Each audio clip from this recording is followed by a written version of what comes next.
All right. Hello. Welcome back. It's been a long time. It's almost 3 years since I made a proper video on this channel. Multiple reasons, but here we are discussing the topic of the day, making my first dollar on the internet.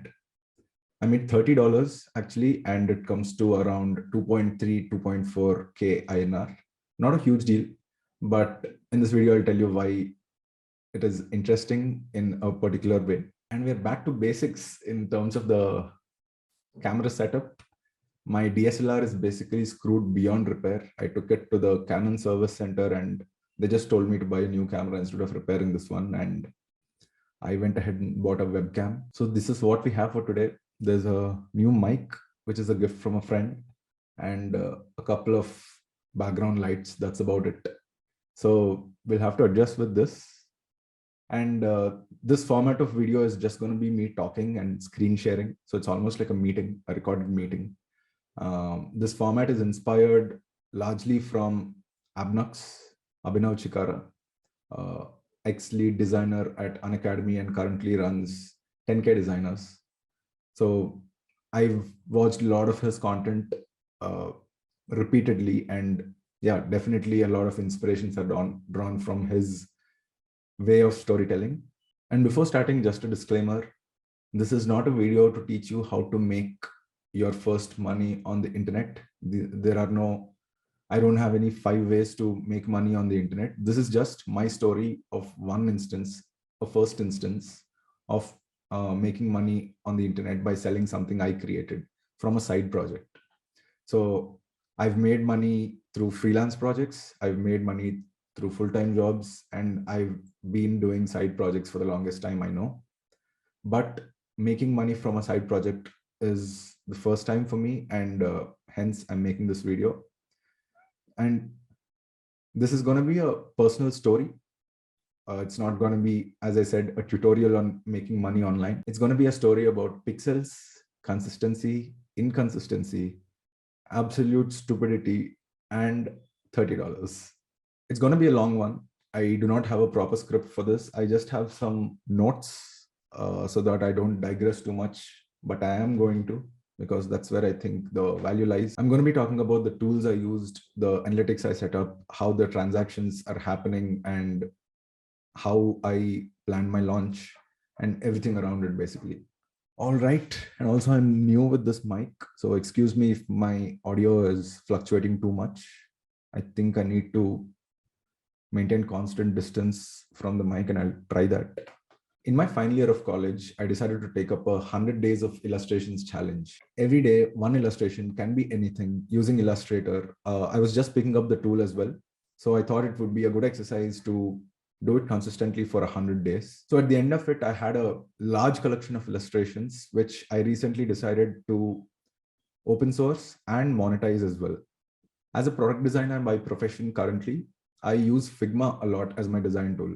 So I recently moved all Illustrator files to Figma, selected about 60 to 70 of them, and put up that file free for use and a monetized version of that as well. So that's where the $30 came from, a sale on the internet. And I'll screen share and show you how the Figma file looks like, where I actually launched it and where the customers came from, and the current stats. All right, so we are on Product Hunt right now. It's a website for new products to gain traction organically from users across the world. A lot of products will be launching every day, and people will be trying out those products, upvoting it. It could be Chrome extensions, it could be actual softwares, it could be illustration packs like mine, icon libraries, etc. So this is where I put up my product for the first set of people to know. I called it 60 plus pretty random illustrations because that's really what it is. I tried to make it suit to a use case. Like most of the illustration packs are use case specific, like e-commerce illustration packs or remote working illustration packs, etc. But mine consisted of pretty random shit. So yeah, it's just pretty random illustrations. So I'll show you what it exactly is. So once you visit the product, this is where the landing page appears. This is the website I created on Webflow. designed it on Figma and developed it on Webflow. So had a lot of fun doing this. It's just illustrations and a landing page. Usually for in a full-time job or in a freelance with a client, you won't get to experiment a lot. But here in side projects, you get to explore a lot. So had a lot of fun designing this website, just putting all the illustrations together. And there are different themes as well, which I'll get into in a bit. There was a video I made long back. I'm just using that as the ad. And there's a process video as well. I wrote some blogs while working on the 100 days of illustration challenge. So I've put that up as well for like anyone interested in the process, and a little bit about me. So we'll get into what's in the free version, what's in the paid version. The free bundle has all the illustrations, but in the forms of PNGs. So you wouldn't have scalability, customizability in color, etc. And there's just one theme, which is the original theme in which everything was made. And yeah, no color customization. So we'll just see how it looks. Once we get into it, as I said, like we'll be led to Figma. I shared the file in Figma community. As a Power Figma user, I take a lot of assets from the Figma community and keep using them in most of my projects. So this is one way of giving back to the community. Oh, there is a duplicate that just happened. So this is a way of giving back to the community in a way, and also trying to see if we can monetize something. And once you get into the file, you'll find the cover. You'll find all the illustrations here. They're taking a bit of time to load. It's a very huge file. And in the same file, I've mentioned how the full pack would look like. This is just a preview, and I've given cross links to website everywhere. And these are some instructions on how to use the full access pack. And yeah, like if someone is directly reaching here from the Figma community and not Product Hunt and the landing page, I just wanted them to know or get a glimpse of the landing page, how it looks like and how these illustrations can be used. So this is the free pack. You can right now get an access to it. I'll drop the link in the description. You can just copy whatever you want and paste it in your Figma file, and there you go. And there are a lot of illustrations, mostly everyday items, some fictional, some isometric.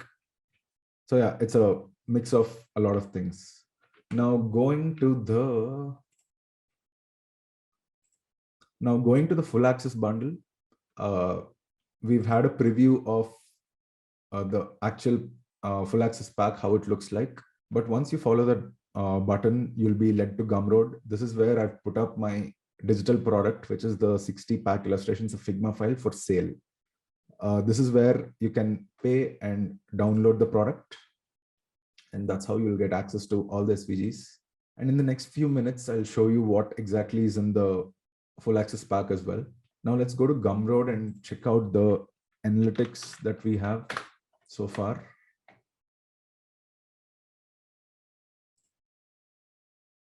Right, we are on Gumroad. So this is the total revenue from 2 sales. One sale is actually, I gave it to a friend who helped me launch this. I gave it at 100% off. That capability is also there in Gumroad. So that's the one sale that's coming here. And this $30 is from another sale from some gentleman from the Netherlands. That's all the information I have of the person who bought it. And as you can see, there were 2 more files before this. Those were experiments before setting up this whole thing. And overall, it had 242 views and 2 sales. And removing my friend from it, it's 1 sale from 242 views. That's less than 0.5 conversion rate. So that's the entire product. That's the entire collection. You've seen it all. That's what went on to the internet. In the next few minutes, for the rest of the video, I'll talk about the side project, how it started, when I actually took it up, what was happening then, and when and why I decided to open source plus monetize it, and how I actually set up the overall tech for it. So back to 2018, I was in my final year of college, and everyone was preparing for placements. So was I. I honestly didn't know what to do at that point. For a very long time in college itself, I was freelancing in video editing and photography, ad making, a little bit of motion graphics for some startups and organizations. And I was really not sure if I was going to take that path full time. And I didn't even know what existed. And honestly, at that point of time, there was not really a lot of content out there which talked about career paths and opportunities and paths like this. So I decided I'll give placements a shot, actually get a real job, and then figure out off campus, if possible, what to do. And that was about the time I got to know about this new field called UI UX design. I was preparing for an analytics role for placements. In retrospect, I honestly wasn't really that interested in learning that subject. It was just for getting a job. But at the same time, I just discovered this new topic of UI UX, and that was really pulling me. I was reading case studies. I was watching a lot of tutorials that existed, whatever existed online. And yeah, I was parallelly doing this preparation. And in the process, I realized, okay, I really need to get comfortable with the design tools. And at that point, I thought illustrations were necessary to become a good UI UX designer or a product designer. And I couldn't have been more wrong. They're completely different, even though there are little overlaps. But yeah, that was the notion I had. And that was why I started this challenge of 100 days of illustrations. I was inspired by someone called Tian Zhu on the internet. Like, I've read her article on Medium.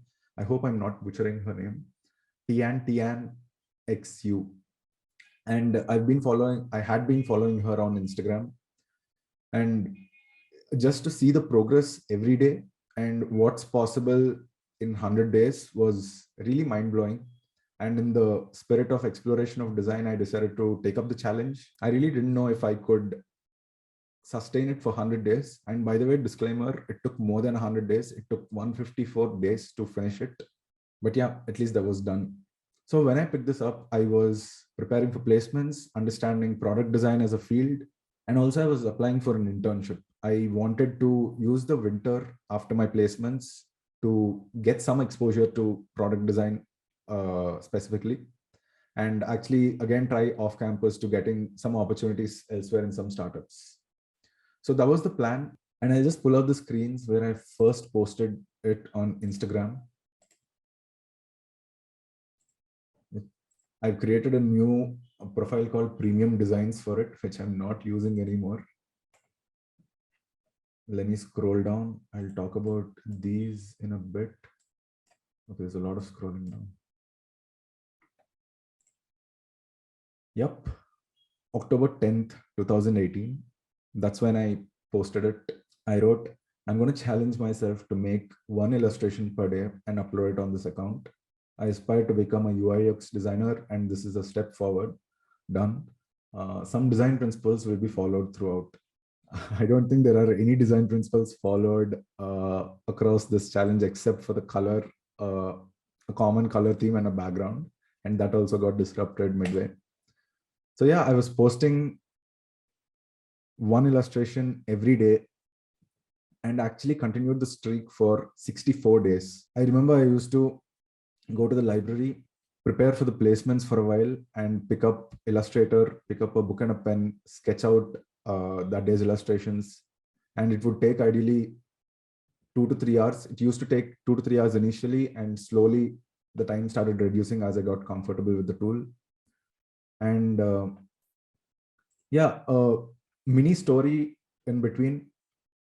Please skip. I'm just talking a lot if this is not relevant. But this is the day I got placed, December 5th, 2018. And something interesting happened midway.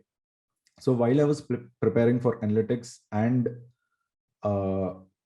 exploring product design, suddenly a company appeared out of nowhere in our placement portal hiring for product design. And that's when I decided, okay, if it is going to be campus placements, it's this role or nothing. So I actually stopped applying for all other roles. I stopped preparing. I stopped attending the exams that are required to get shortlisted for the interviews. And if this wasn't happening, I decided I'll just go off campus and apply for product design roles only. So that decision gave me some clarity, took a lot of weight off my shoulders in learning a subject I really wasn't that interested in. So I doubled down on product design. I prepped a lot for the interview as well. And yeah, so on December 5th, I was hired as the product designer. There's a lot of luck involved in this. I was in the placement team for 2 years and I hadn't seen any company hiring for product design from our college. And it was the first time any company ever came to campus for this role. And yeah, only one offer was given, and that was luckily me. And this is the design I did that day to just show that happiness. Placement was a huge deal back then. Now after 2 jobs, I quit my full-time role and I'm freelancing full-time. Story for another day. The challenge continued, and after 64 days, I got a break. I moved to Bangalore. I also got an internship with Abhinav, the designer who I mentioned in the beginning of the podcast. And so I was in Bangalore. There will be a lot of Bangalore references. There is Truffles Burger reference here. And the challenge continued with a lot of gaps here and there. Overall, it took 154 days. I finished my internship. I again came back to campus. And yeah, on March 11th, 2019, the challenge was complete. So this was pretty much the end of it. After this, I started another 3D, 100 days of 3D challenge, which I stopped in 10 days, I guess. Day 10, yep. Then after that, while I was working on my first job, I started another challenge of creative coding. This is a beautiful subject. Probably I'll talk about this on another time. All of this are created with code. Like you write lines of code, tweak the parameters, you can create fractal patterns. The possibilities are endless, basically. And the fundamental concept is interesting. Basically, in Illustrator and Figma and all the other digital art tools, right, or like design tools, it's a level of abstraction where you select a rectangle tool and you can draw a rectangle. You select an ellipse tool, you can draw circles and ellipses. There's a user interface for you to select whatever shapes you want and the effects you want. But so in this particular form of art, this is a form of art, creative coding. You let go of that form, you go below that abstraction, you actually code and tweak the parameters, and it's a lot of fun. I thoroughly enjoyed this process. I tried out audio visualizers as well. Anyway, if anyone's interested, I used a library called P5JS, and you should check out the tutorials by the coding train, Daniel Schiffman, if I'm not wrong. Daniel Schiffman. This man is crazy. He explains everything from scratch. He is a professor at NYU. I think he leads a program, or he's involved with a program called ITP, if I'm not wrong, Interactive Telecommunications Program. The projects which come out of it are really interesting. So definitely check this person out. Anyway, going back to the original story. So after the 100 days of illustration, like this page got populated with a lot of other things. And I completely forgot about the 100 days of illustrations. And recently, after I quit my job, I was working on a lot of freelance projects. And I was generating invoices on Figma for my freelance projects. And I thought, okay, let me see if I can open source this for free for someone to use it, other freelancers, if they're on Figma, if they're finding it. It was just an experiment and I put it out there.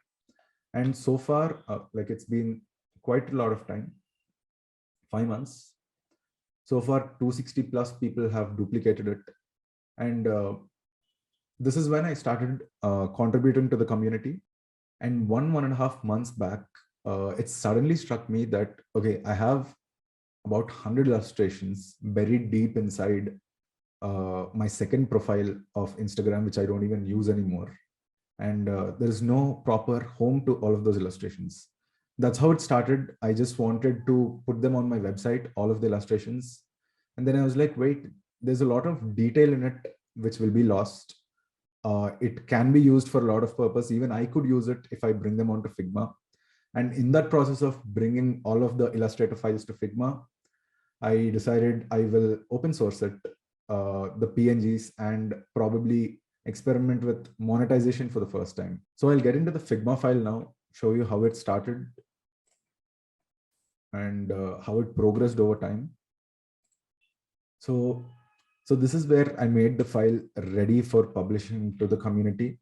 And by the way, I was shit scared before releasing this out to the community, because I was not sure if it met any standards or if it will even be valuable to anyone. So I first made sure that there are enough subcategories, or it is following some patterns here and there that it can be of value to someone. So I just saw different categories: animals, plants, transport, food. And yeah, being interested in Web3, I of course thought about NFT, but yeah, this is not the time. I decided against it. So I brought in all the SVGs onto Figma. And one thing that was really troubling me was the inconsistency in colors. There are a lot of colors used, and even the layers were mostly inefficiently built because it was the beginning days of Illustrator, and I really was just putting shit together. I actually had to recreate a lot of illustrations, go back and make the file cleaner. And luckily, I had all the illustrations neatly arranged in folders with names. So it was very easy locating all the files from my hard drive and just tweaking them for them to be a little more uniform. My initial plan was to just release the PNGs for free and the SVG versions of it for a cost. But I was really doubting the value of it. So I decided I need to see how these SVGs could be used myself first. And I started playing around with some different themes. Of course, I started with a dark theme. I started liking how they were turning out, even though some of them look a bit odd, but it was taking some direction. And that's when I realized I need to standardize all the colors. There were hundreds and hundreds of colors which I used over those 150 days of creation. And I wanted to boil them down to a set of N colors, which people can use and customize. And that's what I started doing. I started applying different themes. I started looking at the behavior of different illustrations.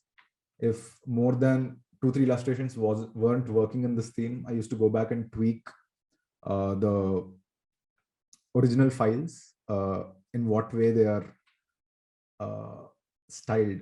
So I used a lot of color styles for this project, and there was a lot of learning curve there. So I brought everything down to these colors from a sample of I don't know what, and I was pretty satisfied with this. I took inspiration from another Figma community project. There was an e-commerce icon library which use this particular gradients. I took inspiration from them, tweaked them a little bit, gave them a different neon glowy vibe overall. And this is where I was pretty much ready with the file, what I wanted to do. A lot of minor tweaks went on until the final days. I recently joined a cohort called Build by STL, Build by Skipping the Line. So this is a cohort which runs for 4 weeks. Okay, what the fuck is happening?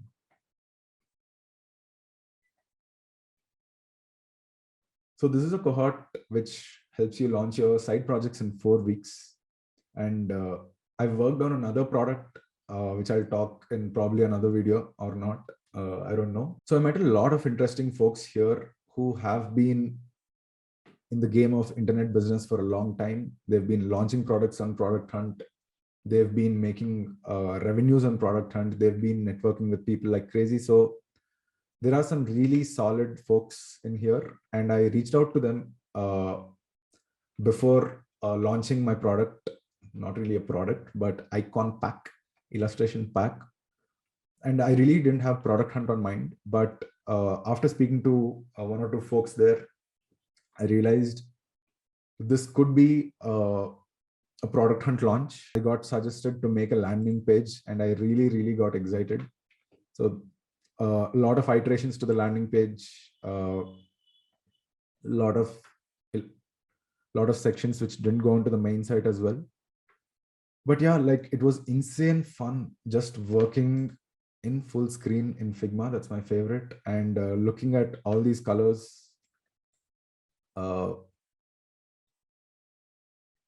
Yeah, like as a designer, anyone would really enjoy working on this part of the project.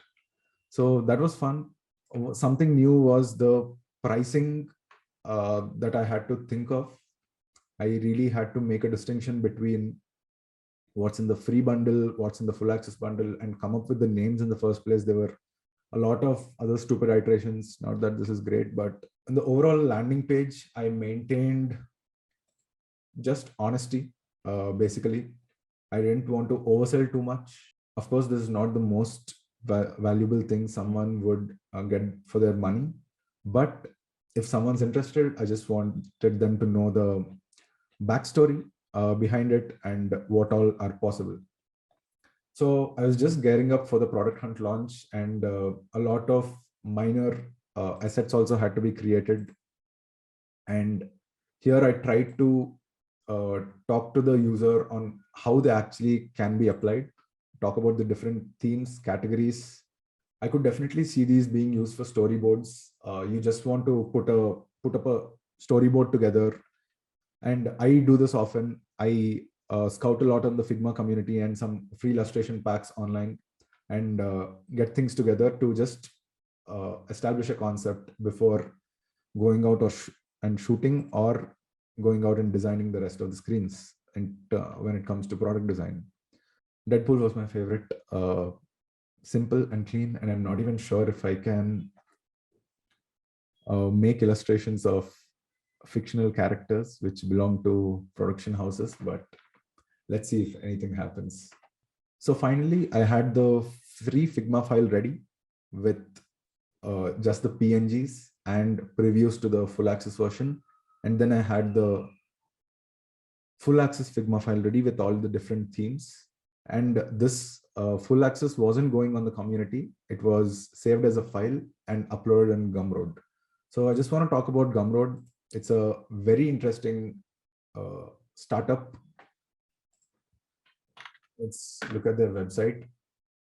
Very bold design language, very unusual colors, very characteristic illustrations. It really stands out, and it takes its own space overall. So I just love their design language. And it's a very interesting story how Gumroad was built. The founder, Sahil Lavingya, was employee number 2 at Pinterest. He built Gumroad over a weekend, and then he quit his job at Pinterest before vesting his stocks. In simple terms, he just said no to a huge pile of cash and went ahead building Gumroad. He raised $1 million in angel round and close to $10 million in his seed A, including Naval. And by the way, Gumroad enables digital creators like me and many more on the internet to sell their products without much hassle.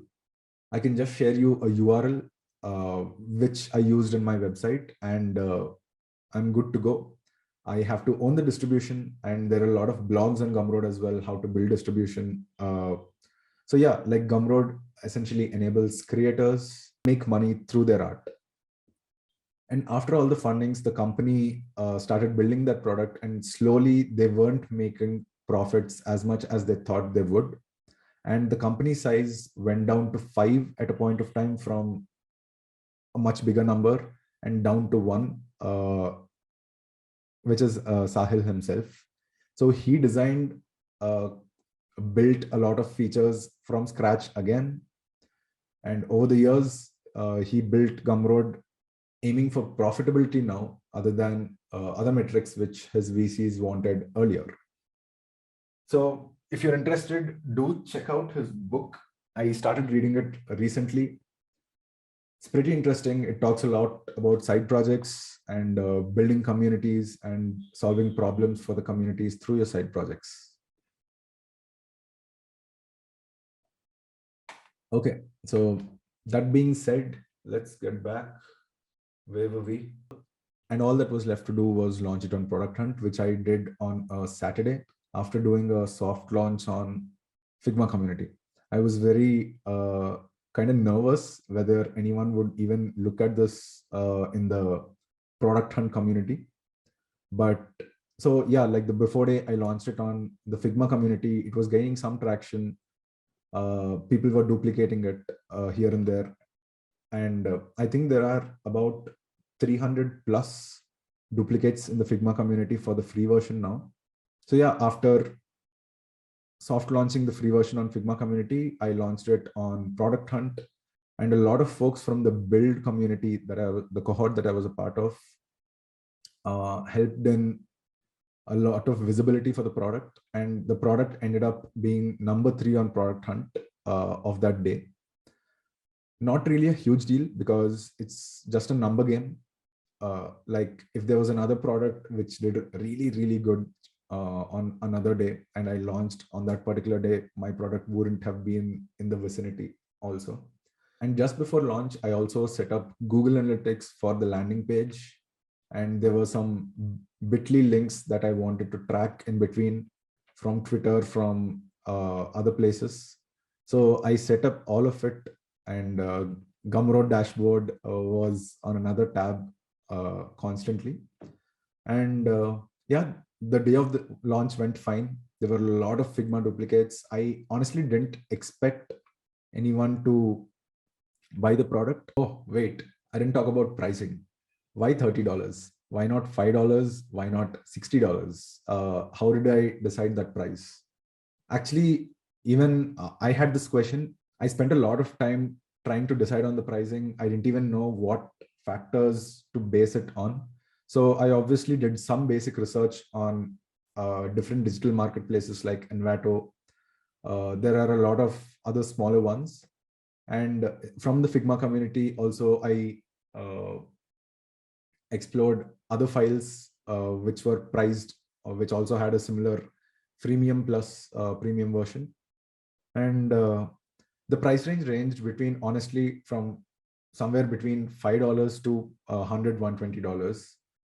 There wasn't really a pattern that I could find. And after freelancing for about 5 years now, I've realized something in the creative services space. I've been trying to answer this question of how I rate my services. And after all these years, I realized one thing. Your price, whatever you're doing, whether it's creative, technical, whatever it is, your price is whatever you say it is. Let me say that again. Your price is whatever you say it is. Let me explain. And this is also something that I'm also experimenting. I'm also trying to learn from people like Chris Do, people like Naval, people all over the internet who are open sourcing this kind of valuable information on how to really value your services. So I could be designing the same website for 5,000 rupees or 20,000 rupees or 70,000 rupees or even 6 figures. And I'm in the zone of trying to push this limit for my freelance projects and see what I have to do, what I have to learn, what I have to improve, what I have to optimize to go for a higher price tag, because websites can be made for 20,000 or 80,000 as well. There are clients which are looking for all price slabs over here. So it's mostly about how I improve myself and how I value myself, which will help me jump through these slabs and try to earn more and take on bigger responsibilities and bigger projects over time. So in the spirit of trying to charge more, I realized this. after improving your skills, after improving yourself, after improving your presentation, all these things, there is one key thing that you'll have to do to improve your value, which is to raise your prices. It's as simple as that. And I really struggled with this, and I still continue to struggle, but it's becoming better. It's really hard to suddenly increase your prices to 2x. First of all, you won't feel you're that valuable. And second, the people who are approaching you, the people who are returning clients, will find it absolutely atrocious. And it's really hard to justify initially why the prices are increasing. It's not like it's dependent on petrol prices. There is high probability that you'll lose a lot of clients, you'll lose a lot of opportunities. And I had been doing that for the past few months, and I am consistently losing a lot of smaller projects. But I just want to move in the direction where my work is more efficiently used in high price projects, where clients have the spending capacity and the requirement to pay for those services. And I should be equipped enough to deliver them as well. So in this spirit, this being a side project, I honestly have zero risk involved in pricing this high. And I still don't even know whether $30 is high or low. But if no one buys it, there's nothing lost. There's my time that's lost, but I just honestly had fun doing this whole thing. And there were a lot of learnings in terms of setting up all these things, which I would probably use in my next projects. There's absolutely nothing to lose. So even one sale or even a few sales, if it can bring me a considerable amount of money, I was willing to go for that bet, and hence the price. A long answer to a short question, but yeah, that's how I zeroed down on the price. So it was mostly on the below average end of what I saw, which is $5 to $120. One more thing I base the value on is the details of the illustrations. If I picked up the challenge now, I don't think I would go into so much detail down to the smallest pixels. All pixels are the same size, down to the smallest elements. I was just free at that point of time, and I think that's where the value lies. Approximately 300 to 350 hours were spent in creating these altogether. In aggregate, close to 400 hours in setting all of this up.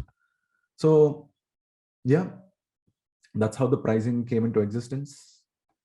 One day after the launch, I was constantly reloading the Gumroad dashboard, by the way. That's where the sales would pop up if there's any.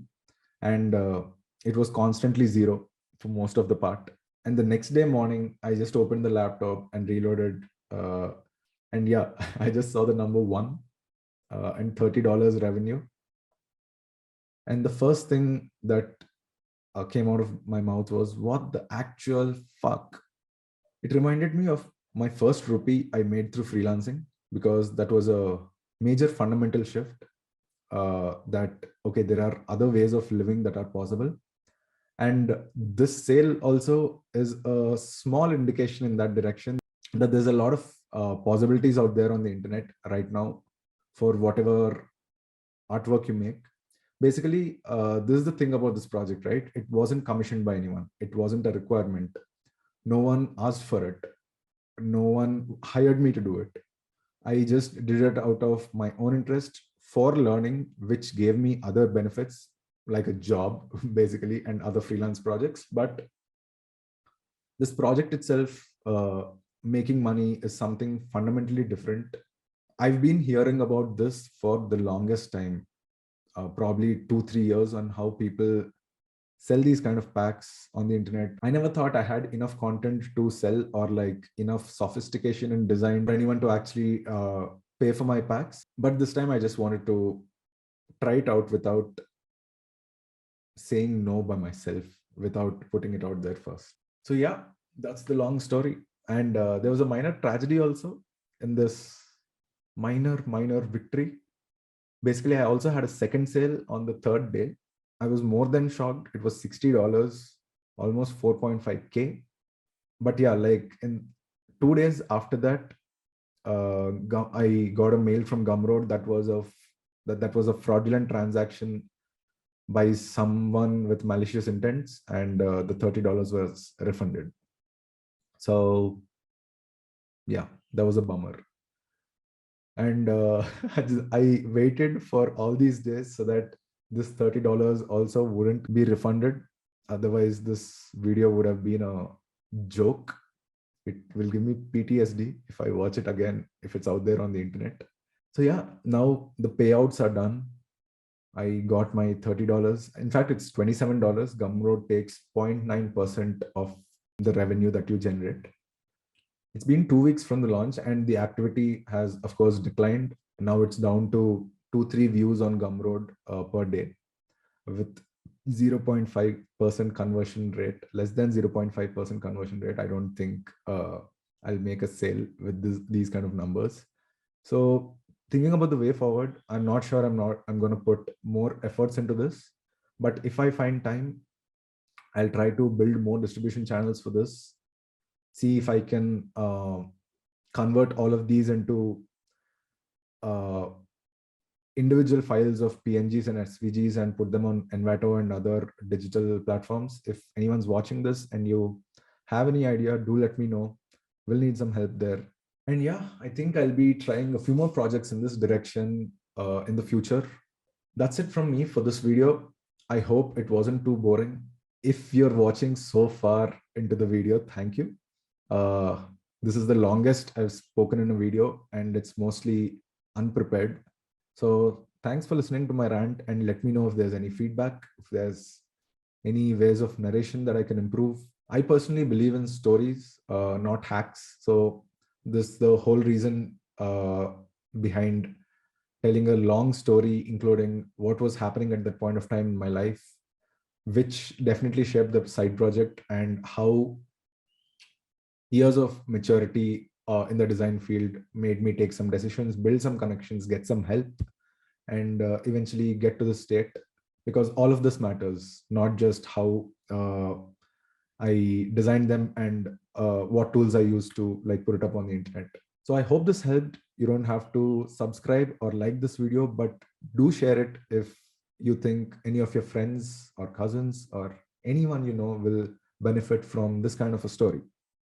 With that, see you in the next one. Bye-bye.